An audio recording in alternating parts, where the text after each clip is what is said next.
Yo, that YouTube premiere feature is dope. So anybody that's watching this, you're gonna see it by way of that feature. Check it out. I still got to do that presentation that I said I was gonna do. That kind of connects the flat Earth with the Mandela effect. So I figured I'd do. I only got 10 minutes on this little video, so I figure I'd do a quick summary of what it's about and actually explain the whole shit and just go in detail when I do the actual presentation. First, let's start with the Mandela effect. If you're not familiar with it, it's a condition where a whole bunch of people have a memory of a certain thing in the past. A lot of the times it's something trivial, like a celebrity's death or the spelling of a word, stuff like that, right? And everyone remembers it to be one way. Come to find out, it's not that way. It's not the way that a lot of people remember it. And it's not like they changed their name or they changed the spelling of it. No, all throughout history, since the inception of whatever that thing happened or was, it's different than the way people remember it. Now, a lot of people say it's, mental confabulation or something where, your mind is just making it seem like it's one way. As, you know what I'm saying? Like, I'll give you an example. Like a lot of people remember Jiffy peanut butter, right?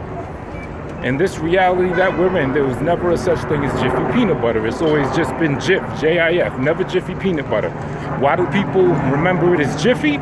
Well, I guess normal scientific explanation would be, well, hey, they got a Skippy peanut butter.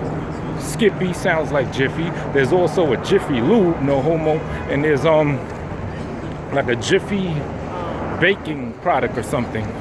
Some other food product that's actually named Jiffy. So the mental confabulation will have people just falsely remember Jiffy peanut butter. So that's pretty much the Mandela effect, and that's the normalized explanation for it. But what makes this shit kind of deep is that a lot of people will have what I call anchors. What's an anchor? It's something that's attached to your memory that solidifies it as a fact that it was that way to you. I'll give you another example. One of the most popular Mandela effects is the Berenstain or Berenstain Bears, the children's book. It's spelled Berenstain, S-T-A-I-N, as opposed to S-T-I-E-N or E-I-N, whichever, right? A lot of people remember it as Berenstain, not Stain, right? So what I was talking about is an anchor. All right, cool. That could possibly just be a mental mishap. But what's the anchor that would anchor that into someone's actual memory? I gave an example. Let's say there's a little, a white, one of them Ashkenazi Jew kids, right? And his family's last name is Steen or something with a Stein or a Steen at the end, right? 1985, he had a Berenstain Bears book. He remembers that the shit was called Berenstain because it's similar to his last name. You know what I'm saying? So when he finds out that in this reality it's always been Berenstain, A-I-N, his anchor is like, wait a minute, I got Steen or Stein in my last name. I remember specifically that the name was spelled like me. You know what I'm saying?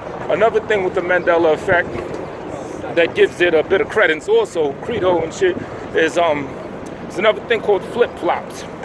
What's a flip-flop? It's something that's been remembered one way, and then in this reality it switched to something else and then switched back. That may sound confusing. I'll explain. What's that movie? Apollo 13, based on the fake-ass moon landing, right? The line is, Houston, we got a problem, right? Or we have a problem, one or the other. Really don't matter, right? Houston, we have a problem. Not long ago, that used to be a Mandela effect where the line was, Houston, we've had a problem. Recently, like a year ago. When you pull out the old tapes of the Apollo 13 movie and everything you pull out, it says, Houston, we've had a problem. Past tense, right?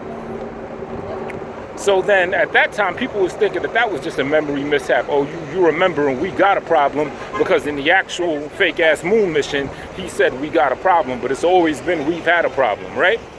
But if you look that shit up now, the official way that they say it is Houston, we got a problem, meaning it flip-flopped.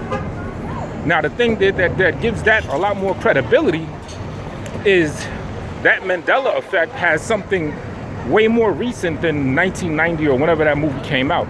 As recent as a year ago, mass people remember that being a Mandela effect, and remember in our reality that it's Houston, we've had a problem, that it flipped to that.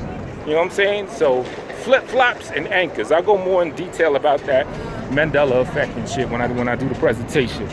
What else?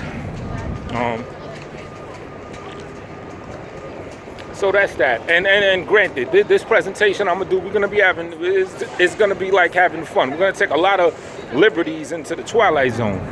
It ain't even gonna be like that serious. We're just gonna play a game of what if.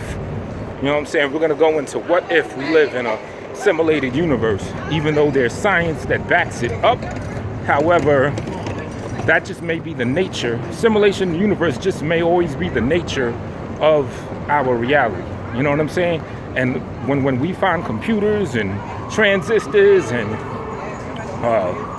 what's that shit? The code? Forgetting what it is. But you know, the zeros and ones, us learning as a whole to use computers and figuring out what zeros and ones are, it might just be us tapping in to our reality. You know what I'm saying?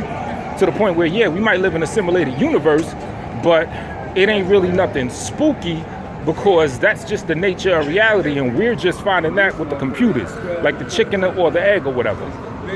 The egg would be, it's always been a simulation. The chicken would be us learning about these zeros and ones and then replicating it ourselves for computers and you know, technology and stuff like that. So it's an interesting thing. What time I got left? Now, how I want to tie that with the flat Earth is, I noticed both the Mandela effect and the flat Earth have only been like hot topics since what, 2013, really around like 2015 and up, right? So this is where we're gonna play a game and we're gonna get into some what if shit, but it's not even to be taken serious, it's just something to think about. And that is, what if we used to live in an old world where we lived on a globe, Earth, space, all that shit. We're put into a computer simulation now as of 2 to 4 or 5 years ago. And now we're in a flat Earth that's in a simulated universe. Now it sounds crazy. Like I said, it's gonna be, you know, we're gonna have fun with it. It ain't nothing to really take all super serious. I'm not walking around thinking that, you know, we live in Tron and shit like that. But there are some interesting things, because when you look at third-person video games that, you know, have an environment like this, you know, like Grand Theft Auto and everything, the base that they use it on is usually a flat plane. It's an infinite flat plane. That's like the foundation of how they make third-person sandbox video games, as they call it, right? What else? Also, some of the Mandela effects that people are having kind of correlate with the idea that we're now in a different type of world than we were before. There's certain Mandela effects of certain cloud things that are, I don't know who that is. There's certain like cloud formations that are kind of crazy, that, and different types of lightning that we have now that niggas never knew about before. There's way different animals that we never heard of before. And this one's really interesting. If I could show it to you, I think if you can see that Empire State Building right there, this one was an interesting Mandela effect. Now, I don't know if this is just an example of like you eat pop rocks and drink soda, your stomach blows up. But, you know, you probably heard the old adage that if you drop a penny off the Empire State Building, it could kill somebody due to, you know, how far high it is, right? So in this current reality, that's not true. It's the way physics and everything work. It will not kill somebody if a penny hits somebody from the Empire State Building, right? So that could just be one of them like old urban legends that just never been true anyway. But this is where I had a fun time with it. I said, well, shit, what if we used to live in a world where that is an actual Mandela effect, and that if you were to drop a penny off the roof, it will kill somebody because gravity existed in that world, and it has like a better pull to knock that penny down.